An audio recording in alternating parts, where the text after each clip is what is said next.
acho que vou tentar aqui descomplicar um pouquinho e ver se a genética fica mais claro, as aplicações, né?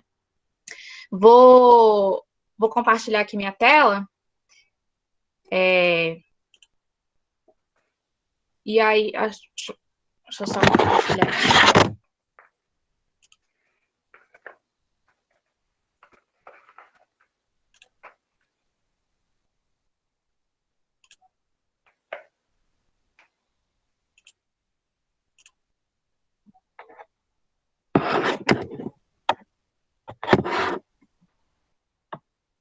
Acho que foi, não foi? Foi. Pronto. Foi sim. Tá carregando já. Certinho. Pronto. Então, eu vou iniciar. Vocês querendo fazer algum comentário, também podem ficar à vontade, viu? Então, como o nosso tema, né, é genética da conservação, é importante que a gente comece nosso bate-papo entendendo um pouquinho o que é biodiversidade, né? A gente sabe que... Deixa eu só ocultar aqui. Pronto. A gente sabe que o Brasil, né, ele tem uma biodiversidade imensa, tanto de fauna quanto de flora. A gente consegue observar aí nessas imagens um pouquinho dessa biodiversidade. E ela, basicamente, é a variedade de ecossistemas, espécies e populações, bem como também toda a diversidade genética existente dentro e entre populações. Só que essa biodiversidade no planeta, ela vem se exaurindo rapidamente, né, como a gente consegue observar devido aos impactos, né, e consequências diretas e indiretas das atividades antrópicas. E, embora não conhecido, tem um grande número de espécies que elas já foram extintas, enquanto outras, o seu tamanho populacional reduziu bastante, né, o que acabam colocando elas em risco, né, a extinção. E muitas espécies também, elas necessitam atualmente da intervenção humana para conseguir assegurar a sobrevivência e perpetuação. Então, por que que é importante, né, preservar essa biodiversidade? E aqui a gente vai debater alguns pontos. O primeiro é o valor econômico, né? Os recursos biológicos, eles incluem todos os recursos como alimentos, produtos madeireiros, não madeireiros. Dentre esses não madeireiros, a gente pode incluir aí muitas drogas farmacêuticas, fibras, borracha, tudo que consegue movimentar a economia. Um grande exemplo disso, de como impacta, né, tantos produtos madeireiros, que a gente sabe a importância da produção, mas também a maioria grande parte das prescrições farmacêuticas, elas contêm ingredientes ativos que são derivados de plantas. E, além disso, também é importante a gente frisar que no mundo natural ainda também contém novos recursos que podem ser utilizados, né, são potencialmente úteis. Exemplo disso são as formigas, né, que elas sintetizam novos antibióticos que podem ser investigados pela medicina humana, e também temos a seda da aranha, que ela vem sendo estudada porque ela tem um potencial para proporcionar um desenvolvimento de fibras mais elásticas, além de uma infinidade, né, de outros recursos, né, que têm potencialidades e que a gente ainda precisa estudar e, querendo ou não, podem agregar um valor econômico. Um segundo ponto são serviços ambientais. O que são esses serviços ambientais, né? Eles são aqueles benefícios que nós, os seres humanos, obtemos da natureza de maneira direta ou indireta, né, através de ecossistemas, com a finalidade de sustentar a vida no planeta. E, de acordo com a avaliação ecossistêmica da ONU, os serviços ambientais, eles são classificados em 4 categorias, como a gente pode observar aí nos slides. Os serviços de provisão, de regulação, culturais e suporte.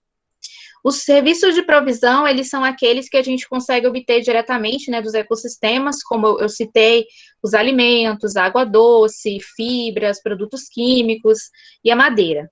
Já os serviços de regulação são aqueles obtidos dos processos naturais que conseguem regular as condições ambientais, como, por exemplo, a absorção de CO2 na fotossíntese nas florestas, o controle do clima, a polinização das plantas, controle de pragas e doenças, né, que se configura aí no controle biológico. E, além disso, temos também os serviços... Opa, pulei aqui. Temos os serviços culturais, que são aqueles que, de benefícios para o humano, como atividades recreativas, de atividades educacionais relacionadas à educação ambiental, paisagismo, enfim. E também temos o serviço de suporte, que geralmente são aqueles produtos, né, que nos auxiliam com a ciclagem de nutriente, a formação do solo, a dispersão de sementes. Além disso, é muito importante também a biodiversidade por valor estético. Quando eu falo valor estético, eu falo da questão do que a gente consegue aproveitar, né, usufruir do meio ambiente, o prazer oferecido por ele. Muitos de nós, né, gostam de contemplar uma paisagem bonita, um pôr do sol, o ecoturismo, muitos assistem documentários sobre a vida selvagem. Então, querendo ou não, a natureza ela nos fornece isso, né, uma meditação, um bom convívio. E por último, mas não menos importante, eu creio que esse é até o mais importante, é por razões éticas, né? Porque eu creio que a espécie humana, a gente não tem simplesmente o direito de levar outras espécies à extinção. Então, temos que pesar bastante isso também. Mas, em resumo, né, disso tudo, preservar a biodiversidade é preservar a vida. Ainda mais porque tende a provocar, né, a perda dessa biodiversidade tende a provocar a extinção de espécies. Então, com relação a essas espécies ameaçadas, em 1964, a União Internacional de Conservação da Natureza, que é a IUCN, ela criou, né, um catálogo onde registra, né, o estado de conservação das espécies e plantas, animais e protozoários de todo o planeta. Ela é chamada de Lista Vermelha de Espécies Ameaçadas. E toda essa compilação de informações, ela tem o objetivo de fornecer uma base científica, né, sobre o estado das espécies e subespécies em um nível global. Também tenta chamar a atenção do público, né, para a magnitude, né, e a importância da perda dessa biodiversidade que está ameaçada. E a partir dessa base científica, tende também a influenciar as legislações e políticas nacionais e internacionais, e também nos orientar quanto às ações para a conservação dessa diversidade biológica. Aqui eu trouxe para vocês as categorias, né, que a IUCN coloca dentro dessa lista. Então, aqui a gente consegue observar, deixa eu colocar aqui um ponteiro. Aqui, essa primeira categoria, que ela é pouco preocupante, ou também pode ser a LC, conhecida como a segura, é uma categoria que tem risco baixo. Então, as espécies que estão enquadradas aí, elas ainda estão abundantes e são amplamente distribuídas aqui na natureza. Quando a gente chega aqui nessa segunda categoria, a gente tem o NT, que basicamente, traduzido do inglês, ela está quase ameaçada, ou seja, ela entra nessa categoria quando ela ainda não chegou ao ponto de estar na categoria de ameaçada, mas no futuro próximo pode acontecer. E aqui a gente entra nas categorias de ameaçadas, né, que são as categorias que realmente têm um grau de criticidade com relação à extinção dessas espécies. Então, a primeira categoria aqui, a vulnerável, é quando uma espécie, a gente consegue ter evidências, né, de que ela enfrenta um elevado risco de extinção no futuro próximo, a menos que as circunstâncias para a sobrevivência e reprodução dessa espécie modifiquem. Então, há como ainda se reverter essa situação. E a gente sabe, né, que a vulnerabilidade, ela é causada principalmente pela perda ou destruição de hábitat, e essas espécies, elas são monitoradas e frequentemente são encontradas em cativeiros, onde elas são até abundantes. A próxima categoria é o EN, ou em perigo, é a categoria que evidencia, indica quando a espécie pode estar em extinção no futuro próximo. Essa é a segunda categoria, né, com maior criticidade. A com maior criticidade é essa, que é criticamente em perigo, e essa é mais relacionada às espécies selvagens. E temos as extintas à natureza, que é uma espécie, os estudos foram feitos nos hábitats onde elas podem se encontrar, ou nos hábitats que são esperados encontrar essa espécie, só que ao longo da sua distribuição histórica a gente não consegue encontrar. Então, a gente diz que ela só sobrevive apenas em cativeiros ou em uma população naturalizada fora dessa área natural. Só que aí a gente entra naquele embate, porque o objetivo final da preservação da biodiversidade é manter a função ecológica. Então, quando uma espécie ela só existe em cativeiro, ela é considerada ecologicamente extinta. E, então, a redução do número de indivíduos na natureza não vai fazer com que essa espécie cumpra, né, ou interaja com outras espécies, cumpra o seu papel ecológico e interaja com outras espécies. E aqui, as extintas é quando realmente a gente não tem nenhuma dúvida de que não existe nenhum indivíduo, né, para essa espécie que consiga perpetuar. E, além disso, temos os dados insuficientes, né, que não existem pesquisas ou uma avaliação direta com relação a esses dados, ou não avaliados, que são aquelas espécies que ainda necessitam de novos estudos. Mas aí, com todo esse contexto, vocês devem estar perguntando, tá, Dani, mas e a genética? Onde é que a genética vai entrar nisso, né? E é exatamente aqui que a gente vai começar a destrinchar a genética da conservação. Basicamente, nessa área do conhecimento, ela utiliza, né, a teoria e as técnicas da genética para tentar reduzir a extinção, né, dessas espécies ameaçadas. E a genética da conservação ela é uma disciplina que foca exatamente nas consequências que surgem da redução do tamanho das populações, que com a destruição de hábitats, elas deixam de ser populações grandes e começam a ser pequenas unidades, né, fragmentadas, e então a genética da conservação, ela tenta compreender como essas populações vão se comportar futuramente e, principalmente, se atenta aos efeitos da endogamia, que a gente vai discutir um pouquinho mais à frente. Então, com isso, a gente precisa saber o que é a diversidade genética. Bom, os seres vivos, eles são formados por genes, né, que contêm as características de cada espécie. Aqui, né, nesse slide, a gente consegue observar que a gente vai ampliando, né, nossa lente. A gente tem aqui a figura de uma célula, aqui a gente já amplia a lente, vem para o cromossomo, esse cromossomo ele vai se desespiralizando até chegar ao DNA.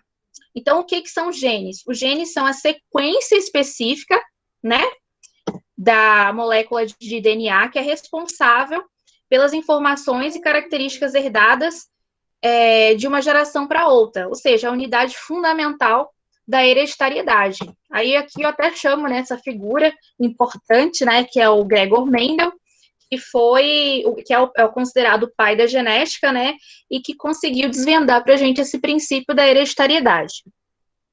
Mas a gente sabe, então, que esses genes, eles afetam diretamente o fenótipo. O que é um fenótipo? O fenótipo são as características que a gente consegue observar a olho nu, como, por exemplo, as características morfológicas. Aqui a gente observa cor de flor, remetendo até o experimento do Mendel, ervilha lisa e ervilha enrugada.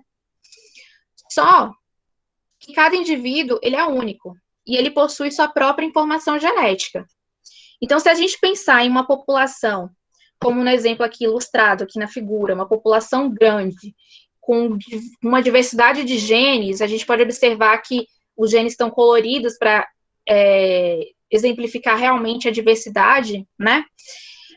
Então, se a gente observar essa população, essa mistura de genes, esse conjunto de genes, a gente denomina de pool gênico, né? Que é o conjunto completo de informações genéticas dentro de uma população. E quanto maior o nosso pool gênico, maior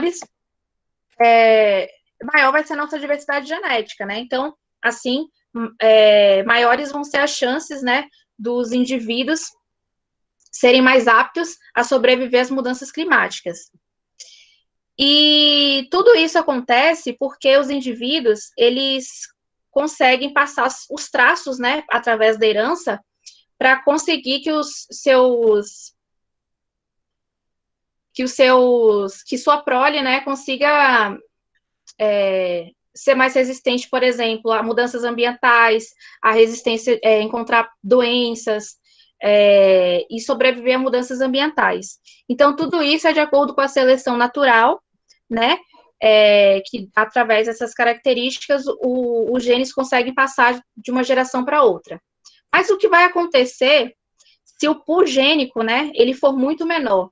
Na natureza, a gente sabe que a reprodução entre organismos de uma população, no caso, pequena, isolada, ela fica restrita entre os indivíduos. Observem aqui nesse esquema. Aqui a gente tem aquela primeira população, onde a gente tem uma maior gama, né, de indivíduos e maior diversidade de genes, que estão configurados aqui pelas cores.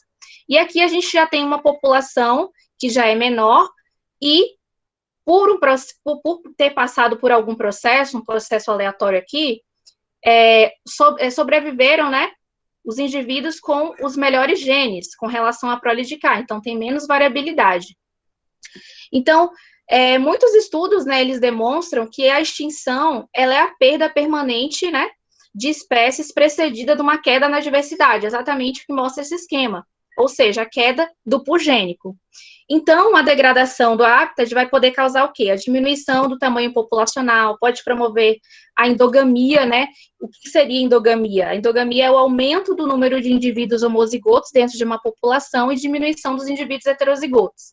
Por que eu digo isso? Porque a gente considera que uma população tem uma alta variabilidade genética quando ela tem mais indivíduos heterozigotos. E esses indivíduos heterozigotos, geralmente, é o que a gente conhece, né, quando tem nas aulas de genética, que são aqueles indivíduos azão-azinho. Então, quando esse tamanho populacional chega ao ponto de diminuir drasticamente, a ponto de ser quase extinto, a gente diz que essas espécies, elas passam por um gargalo genético, que seria o quê? A diminuição o estreitamento dessa base genética entre gerações e, consequentemente, diminuindo nossa diversidade, nosso pool gênico. Então, com toda essa informação, a gente consegue compreender a importância, né, da diversidade genética. Então, os estudos de diversidade genética, eles têm tido grande importância para fins tanto de melhoramentos, quanto também para a compreensão dos impactos que as ações humanas, elas causam na redução da biodiversidade e afetam também os processos ecológicos e genéticos. E também são fundamentais para o entendimento de como as populações naturais, elas se estruturam ao longo do tempo e do espaço, e quais podem ser, né, os efeitos diretos das atividades antrópicas nessa estruturação, que, em consequência, quais as chances de sobrevivência, né, de adaptabilidade dessas espécies. Além disso, a diversidade genética, ela nos ajuda a compreender os mecanismos evolutivos, que a gente também chama de forças evolutivas, né? Quais seriam essas forças? Aqui eu elenquei. Se vocês observarem, eu coloquei a mutação e a migração com as setinhas para cima. Por quê? Porque a diversidade genética, ela é introduzida, né, constantemente nas populações através da mutação, que ocorre o quê? Os novos alelos, eles vão sendo inseridos ao acaso através do processo de replicação do DNA, e a migração, que também é conhecida como fluxo gênico, onde vão se adicionando alelos a partir de alelos já existentes de populações próximas, né, que é o fluxo de alelos entre populações. E aqui a deriva genética e a seleção natural estão com o tracinho para baixo, com a setinha para baixo, exatamente porque elas são as forças evolutivas que fazem com que a gente perca a diversidade genética. A deriva, a gente vai perder essa diversidade através da alteração da frequência dos alelos, né, de maneira aleatória, e a seleção natural, porque vão sobreviver apenas aqueles indivíduos que estão aptos, né, e só vão, então, passar esses alelos selecionados para sua prole.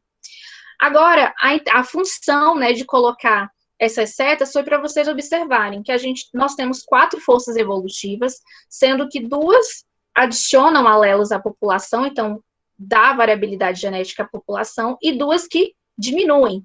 Mas se o nosso ambiente, né, ele fosse equilibrado, as forças em equilíbrio, elas se anulam. Então, quando as forças se anulam, a gente tem um meio ambiente equilibrado. E isso é importante. Então, no ambiente equilibrado, tá tudo ok. E, além disso, a gente também tem, antigamente, como a gente fazia o acesso a essa diversidade genética? Era baseado nas informações fenotípicas. O que seriam essas informações fenotípicas? As características morfológicas que eu citei anteriormente, cor de flor, altura da planta, diâmetro e altura do peito.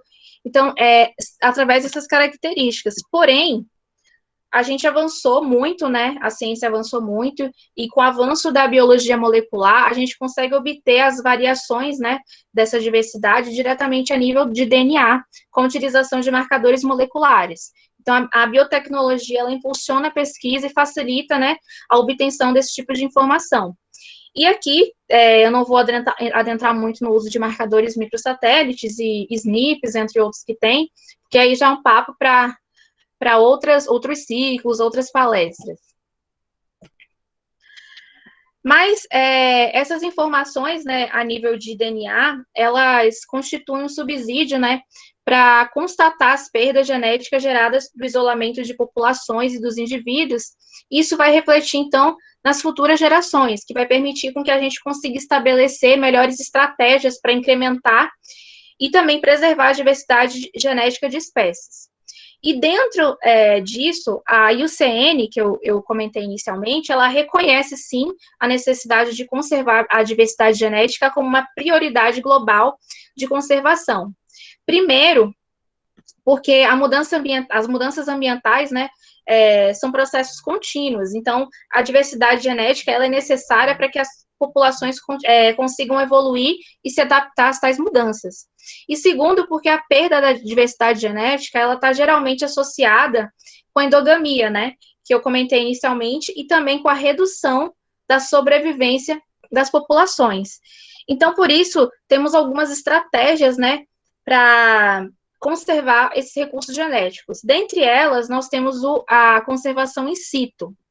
A conservação in situ é aquela que a gente faz diretamente na natureza, como a gente consegue observar, geralmente em unidades de conservação.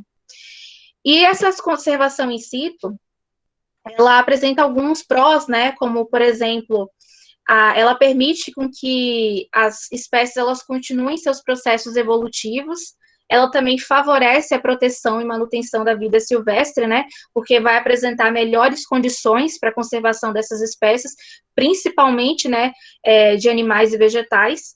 E também ajuda a conservar os polinizadores e dispersores de sementes e espécies vegetais. Só que tem uma implicação, esse é um método oneroso, ou seja, vai depender muito da eficiência, né, e do manejo e do monitoramento dessas grandes áreas, né, vai demandar bastante grandes áreas, o que nem sempre isso é possível. Uma outra estratégia é a conservação in situ.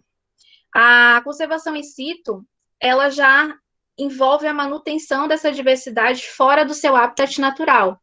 Então, ela pega uma parcela representativa dessa biodiversidade, que tem alguma importância científica, econômica, porque, inclusive, elas são utilizadas em programas de pesquisa, principalmente aqueles relacionados ao melhoramento genético. Então, ela vai tratar da manutenção, né, dos recursos genéticos, por exemplo, em câmaras de conservação de sementes, a partir de culturas de tecidos, em bancos de germoplasma, no caso de vegetais, né, de plantas. Só que essa conservação in situ, né, ela implica que os prós dela é preservar, né, esses genes por séculos, ela permite que em apenas um local seja reunido material genético de várias procedências, né, o que acaba facilitando o melhoramento genético também. Ela também tem algumas implicações, né, como, por exemplo, esse método acaba paralisando os processos evolutivos, né, porque essas populações, elas dependem da ação, da ação humana, e também a gente vai ter que concentrar bastante material, né, para a concentração desses materiais no local só, eles são vulneráveis. Então, o homem tem que estar sempre mantendo essas coleções para evitar perdas. Então, sempre é legal cruzar essas estratégias de conservação, tanto in situ quanto ex situ. Então, basicamente, o que eu queria passar aqui no bate-papo para vocês é mostrar que a conservação dos recursos genéticos de espécies vegetais e animais é um dos temas considerados de grande relevância aqui na atualidade, né? Isso porque o número de estudos eles têm sido realizados para quantificar a diversidade genética e para conseguir entender, né, a magnitude e a natureza da distribuição da diversidade entre e dentro de populações. E aqui eu queria compartilhar com vocês que dentre esses estudos, né, um que eu pude participar e que eu desenvolvi durante o meu mestrado foi exatamente com uma espécie florestal que é do sul da Bahia, que é o vinhático, a Platimenia reticulata. Essa espécie, ela está enquadrada, né, dentre aquelas categorias de extinção que a gente comentou da IUCN como vulnerável. Então, ela ainda não chegou no nível crítico para chegar ao ponto de ser extinta. Porém, isso se a gente conseguir reverter, né, as ameaças que levam essa espécie a isso. Então, o que eu fiz durante o meu trabalho de mestrado? Eu, através da biotecnologia, né, a partir de marcadores microsatélites, marcadores moleculares que eu comentei anteriormente, eu consegui ter acesso à diversidade genética dessa espécie na região sul da Bahia e, assim, consegui compreender se a diversidade genética dessa espécie ela era alta ou baixa. Isso vai implicar, né, diretamente na conservação dessa espécie. Porém, para quem trabalha, né, não sei se tem alguém aqui da engenharia florestal, mas geralmente quem trabalha com espécies florestais sofre um pouquinho na genética, porque o ciclo de reprodução das árvores, ele é longo. Então, geralmente, leva 30 anos para que a gente consiga fazer leva 30 anos para a gente conseguir fazer a avaliação de uma geração para outra, né? Então, a minha intenção, né, juntar a genética foi tentar simular o que poderia acontecer com essa espécie se continuassem os índices de mortalidade. Se a gente não modificar o modo com que é feito o manejo. E, a partir disso, conseguir traçar, né, estratégias de mitigação e conservação da espécie. Então, é uma das finalidades, né, do estudo da diversidade genética. Além disso, né, como eu citei, o uso da biologia molecular abre novas perspectivas, né, para a pesquisa de conservação dessas espécies. E, porém, a gente sabe, né, que apesar dos avanços das estratégias, aí, principalmente relacionadas a essa conservação in situ e ex situ, né, com bancos de germoplasma na conservação ex situ, e in situ, a gente ainda está longe do ideal. Então, ainda faltam muitos inventários, partindo de instituições, tanto governamentais como não governamentais. A gente precisa também de mais representatividade, né, tanto em termos regionais quanto em termos de biomas, para que a gente consiga fazer um intercâmbio de informações desses recursos genéticos, para que essas informações consigam ser levantadas e que a gente tenha, né, o estado da arte dessas espécies e que consiga, então, evitar a extinção e perpetuação, né, e, obviamente, conseguir a perpetuação dessa espécie a longo prazo. Então, acho que é basicamente isso, o bate-papo. Agora, aguardar, né, para que a gente consiga debater um pouquinho. Ok, muito, muito obrigada, Daniela. Sua palestra foi incrível. Quantas informações, né? A gente vê que a genética ela vem sim para ajudar, que a gente pode sim, né, através de estudos, de pesquisas, desenvolver métodos, né, meios para não perder a natureza, né? A gente está tentando aí nesta luta, né? Infelizmente, a gente vê o Pantanal, né? O que está acontecendo e a gente vê muitas espécies que podem sim sofrer uma redução de seus indivíduos. Exatamente. Bom, Gente, eu quero fazer duas pontuações aqui. A primeira é não se esqueça de se inscrever, de registrar sua presença, tá? A lista já está no chat. E se você tiver também dúvidas, quiser discutir um pouquinho aqui, também pode estar à vontade para fazer isso. E é isso, a gente vai aguardar aqui, Daniela, algumas perguntas que eu creio que vão surgir, sim, algumas, porque é um conteúdo riquíssimo. Mas antes de virem as perguntas, eu gostaria de te perguntar, né? É bom que você pode me esclarecer. Como que fica em relação a um termo que é bastante utilizado na biologia da conservação, que é o vórtice de extinção? Como que funciona a genética entrelaçada a isso, alguns indivíduos? Como é que fica?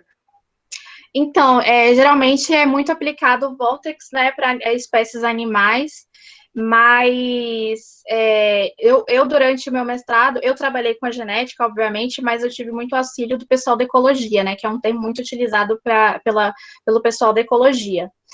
E quanto a isso, nós temos até programas, né, que conseguem simular exatamente modelos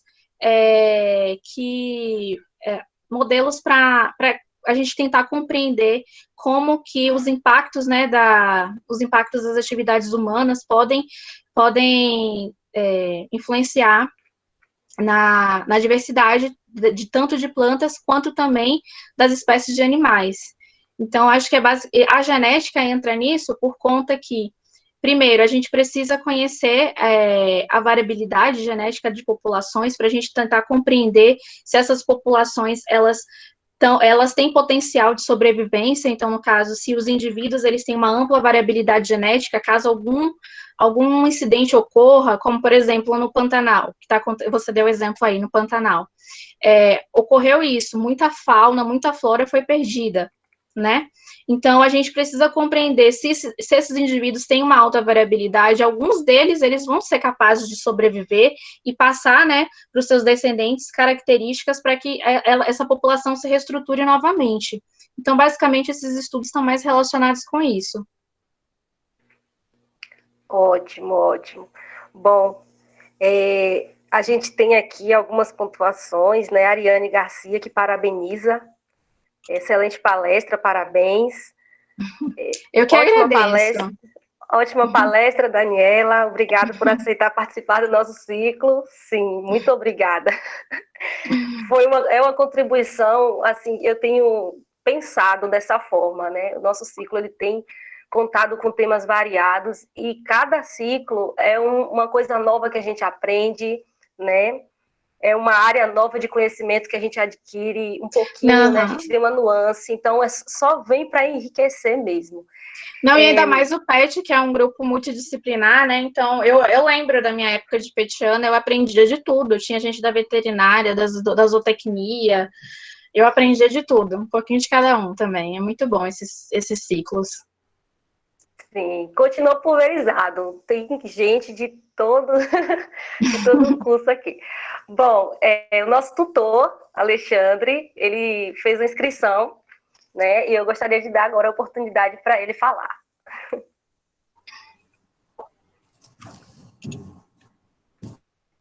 Olá, Daniela. Estão me ouvindo? Olá, professor. Tudo bem? Grande Tudo bom. satisfação tê-la aqui, e foi muito bom compartilhar esse conteúdo. Para mim, muita coisa nova, parece que muita coisa nova dentro dessa perspectiva da genética da conservação. E achei muito interessante a forma como você conduziu também, no sentido de mostrar diversas possibilidades que a gente tem dentro desse campo, né? Que para muita gente é um campo bastante novo. E aí fiquei com dúvida, justamente por essa questão ser nova para muitas áreas, se você percebe que efetividade em relação a ela, se você acha que existe resistência, né, quando a gente pensa na área da conservação, se essa perspectiva da genética conciliada, ela está tendo uma abertura boa, ou ela tem ainda que enfrentar desconfiança, estranhamentos? Como é que está essa situação, né? Quando a gente pensa em observação e pensa na genética, a receptividade tem aumentado ao longo do tempo? Como é que está esse cenário? Eu queria que você trouxesse um pouquinho para a gente. Então, essa é uma pergunta bastante interessante, até porque quando a gente fala em conservar, a gente sempre pensa em reflorestamento, em restauração, e aí o remete o quê? Remete a plantar mudas, né, enriquecer a área, mas aí a genética entra nisso, a gente está enriquecendo a área, mas a gente sabe que material está entrando ali, a gente sabe qual herança genética está passando ali, se você está colocando mesmos indivíduos com a base genética idêntica, né, e se a gente acabar errando exatamente nesse aspecto, a gente vai ocasionar o quê? Esses indivíduos, eles vão se reproduzir ali naquele ambiente com a mesma base genética e vão acabar entrando em endogamia, né, como eu expliquei durante a palestra, vão diminuir os indivíduos heterozigotos, que é aqueles que ampliam a variabilidade genética, e aumentar os homozigotos. Então, por isso que, né, a IUCN, ela considera, né, os estudos de diversidade genética como prioridades para a conservação das espécies, e também pelo fato de que, através da diversidade genética, com a construção de bancos de germoplasma, né, tanto in situ quanto a estratégia de conservação in situ, acaba reunindo, né, uma gama de informações das espécies que não vai ser perdida. Então, querendo ou não, a partir de estudos, a gente consegue acessar esses bancos e estudar quais indivíduos a gente pode introduzir na natureza, né, para que essas espécies, elas consigam se reproduzir, consigam se estruturar novamente. Certo. Acha que ainda é um campo que sofre algum tipo de desconfiança ou resistência, ou tem se ampliado mais? Sofre porque a questão de trabalhar com genética é caro, né? Muito caro. Então, utilizar marcadores moleculares para conseguir essa gama de informações não só pelo uso de marcadores, mas também para você manter um banco de germoplasma, para você manter todas essas estratégias de conservação é muito complicado. Então, realmente sofre por conta disso, mas é importante. Claro, com certeza. Joia, Daniela, muito obrigado. Eu fico agradecido muito pela sua participação, abrilhantando, né, e encerrando a nossa edição de setembro aqui do ciclo de palestra. Muito obrigado. Eu que agradeço, é muito bom poder contribuir com o grupo novamente, voltar caras novas, muito, muito gratificante. Joia, obrigado. Sim, encerrando com chave de ouro, sem sombra de dúvidas. O Eli também te parabeniza, Daniela. Excelente abordagem, diz ela. Oh, obrigada. Bom, eu creio que não temos perguntas, né? Mas você gostaria de pontuar mais alguma coisa, Dani? Não, acho que creio que é isso. Eu só agradecer por poder participar, por poder trazer um pouquinho, né, do que eu pude estudar ao longo da minha trajetória, desde a saída, né, da FRB, desde o egresso do grupo. E é isso, a gente está sempre tentando aprender, continuo nessa vida acadêmica, sei a batalha que como é gratificante também. E é isso, aproveitar, todos aí aproveitando esse período no PET, porque com certeza foi fundamental para minha construção até aqui o doutorado. Que ótimo, que bom. Muitíssimo obrigada, Daniela. Eu que agradeço. Pela sua presença, pela sua participação aqui. E com certeza as portas do PET estão sempre abertas para você, não tenha dúvidas disso. Não, vocês também que precisarem, podem contar comigo. Obrigada. Gente, por hoje é só, né? Como eu já disse, esse é o último ciclo de palestra da edição de setembro, mas fique de olho, porque essa semana a gente já vai divulgar a lista o link para inscrição do ciclo do mês que vem, de outubro. Você não pode ficar de fora, o formato está um pouquinho diferente, mas está imperdível, você não pode perder mesmo, tá bom? Então, essa semana a gente vai estar divulgando em nossas redes sociais, então fique ligadinho no Instagram, no Facebook também, a gente está por lá, tá bom? Eu desejo a todos uma excelente noite. Daniela, mais uma vez, obrigada. E é isso, pessoal. Logo abriremos as inscrições. Isso mesmo. Logo abriremos as inscrições, fiquem bem ligadinhos. Daniela, abraço. Abraço. Obrigada. Tchau, tchau. Nós que agradecemos. Tchau. Pessoal, tchau para vocês, tá bom? A gente se vê na próxima segunda-feira, nosso primeiro dia do ciclo da edição de outubro, tá bom? A gente espera você aqui.